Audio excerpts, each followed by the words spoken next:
Imana nishimwe, ndakuramukije muvandimwe ukundwa n'Imana. Yesu akugire neza. Turi ku itariki 30 z'ukwezi kwa gatanu 2025. Hanyuma uyu munsi turi ku munsi wacu wa commanding your day wa 71.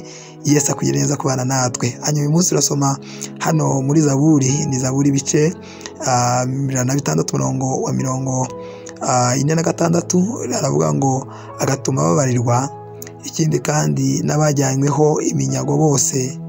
Ngibyo rero isengesho tugiye gusengeraho, biravuze ngo agatuma babarirwa, ati ndetse n'abajyanyweho iminyago bose. Haleluya. Reka nkubwire, Uwiteka arakubwiye ngo aje kugira neza, aje kukubabarira. Reka nkubwire, abajyanyweho iminyago muri mwebwe, Uwiteka arakubwiye ngo aje kubagirira neza, aje kubakura mu matekwa, aje kubakuraho Satani yabazirikiye mu izina rya Yesu. Muri kino gitondo cyo kwa gatanu, Uwiteka arakurinze, Uwiteka arakuyoboye, Uwiteka agufunguriye imiryango. Mukobwa, muhungu, shikama, komera. Uwiteka akugiriye neza, aragukomeje, agwaye guhagarara wemye mu izina rya Yesu. Ndagukunda cyane, Uwiteka Imana agukunda cyane kurushaho.